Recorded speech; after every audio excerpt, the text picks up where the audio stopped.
3D audio is going to be Sony has changing the had world a of bit of video a games. I'm generation. pretty sure Tecmo Bowl has a speed run. Hey everybody, welcome back to this week's Most Elite podcast. It's a little later in the day, and we're doing stuff. We're recording. You know, we had work this morning, as I mentioned. Well, technically, this could be another day. No matter when I record these, we have work in the morning.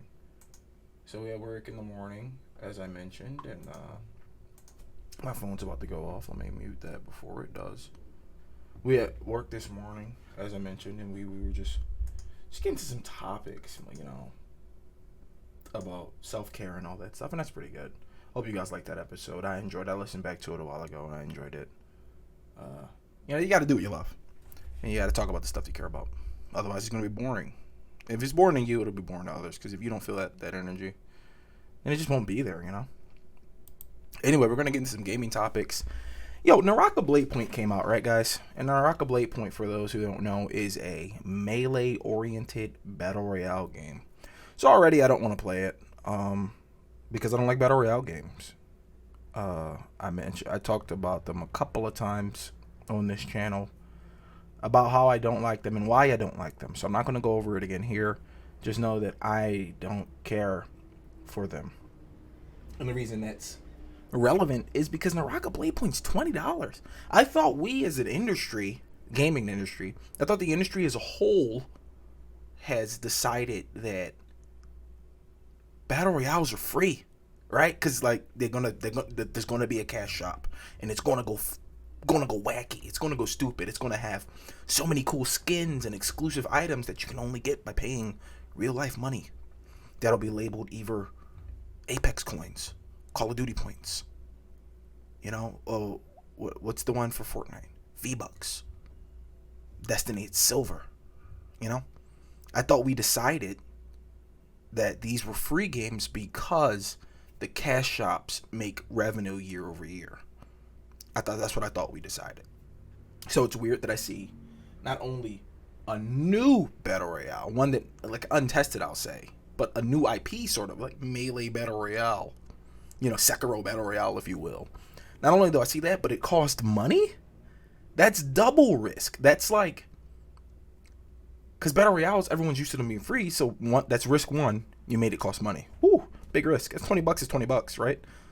I know for some people, like, oh, it's a drop in a bucket. You're already poor. It's not about that. It's an industry standard that was set. Hyperscape's free. But fucking Radical Heights was free. All these games are free. PUBG is free. Fortnite is free. Apex is free. Warzone is free. And these are some of the biggest names in the gaming world. You know, Warzone especially. Apex is too. Fortnite as well. Billions of dollars made every year by these games, and they're all free to play. So it's weird that a new one comes out with a new idea that isn't even a shooter. It's a melee game with magic and shit, I think. It's $20. That's weird. That breaks the norm. Not that I'm upset about things breaking the norm. I love when things go against the grain. I'm just worried that it would affect its sales. I can't believe I have to say sales in front of a battle royale because it's not free. So I'm afraid that it'll affect its sales because it's not free, on top of being not what people are used to. Now, these two things might work in its favor, 100%. It might just be like, oh, sweet, a Melee Battle Royale, something new, something different. It's going to take over the sphere. Like, maybe that's the developer's dream. I think it is just that. I think it's a dream. I don't think any Battle Royale that comes out at this point in the game can compete with the top contenders. As much as I would like them to. I would really like a new Battle Royale to sweep away Call of Duty and Apex and all this shit and Fortnite. But it's unlikely to happen. So I just wanted to mention Naraka really quickly.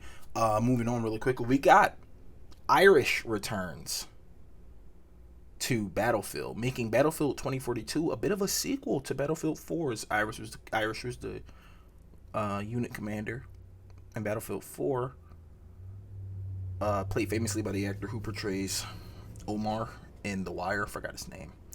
Talented man. So Irish makes his return. What is his name? actually. I don't want to fucking shortchange this guy because he is an amazing actor. Michael K. Williams.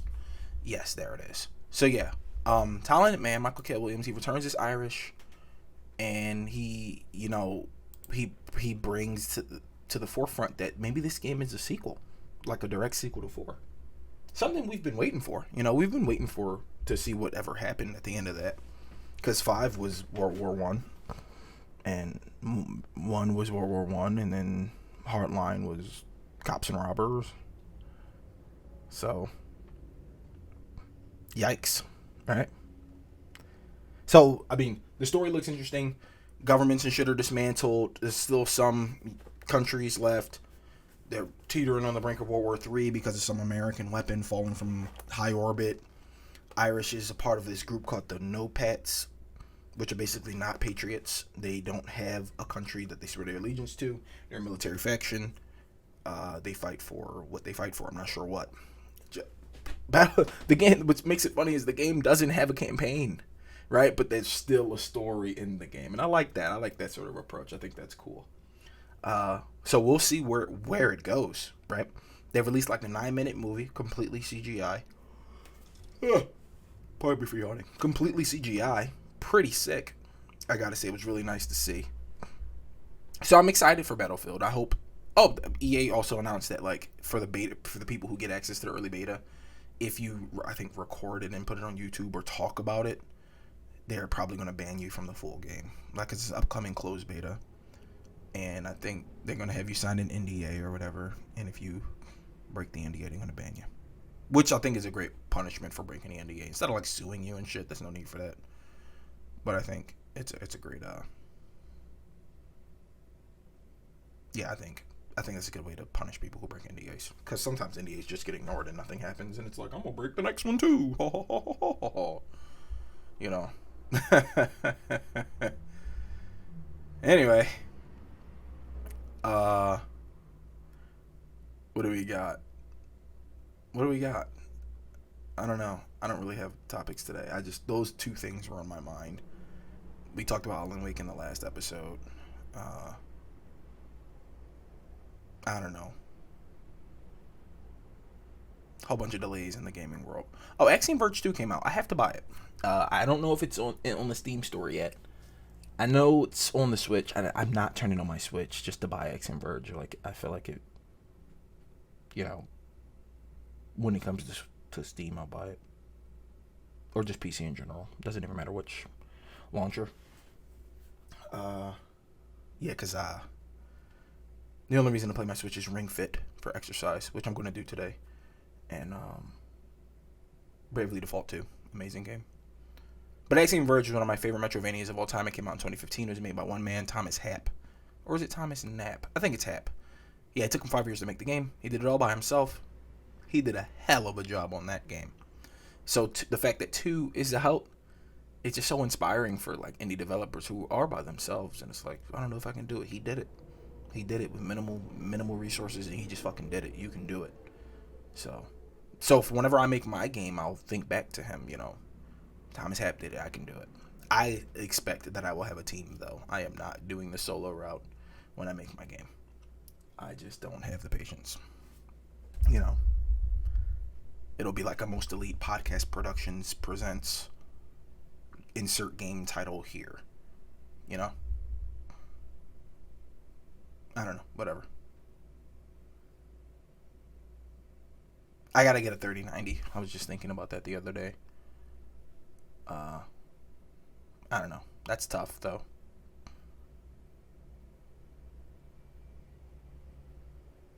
A lot of my friends have been playing Chivalry 2. I don't even know what it is. I haven't even looked into it. But a lot of my friends, it's blowing up in my friend circle. It's going wacky. It's going stupid. I don't know. I've been playing a lot of Back 4 Blood. I mean, it's down now, probably. But man, did I put a lot of hours into that beta, the closed one and the open one. I got some keys for the open one. I mean, for the closed one, I gave to my friends. And me and my buddy Most Elite Gaming, we played like 30 hours, 40 hours, and it's just really fun. It's great. I'm just so excited to get another Left 4 Dead-esque game from those guys. You know, it took years, but we're finally here, and it's really exciting. And I hope good things for it when it releases in October. I hope it's still on track for that release.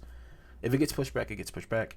But I do hope it's on track for that release, so we can have something fun to play for Halloween on the stream, and something that's multiplayer. To you gotta play it by yourself, and it's always good for a laugh. That game is always good for a laugh. It's a good game. They did a great thing with that game. Just looking over, my time is up here, but don't you worry. We're coming back at you again tomorrow or whenever it is you watch these. Thank you for watching as always. Like, comment, subscribe, and if you do, hit the heart for me so you know when I upload, which I try to do every day. You guys have a good day now. See you later.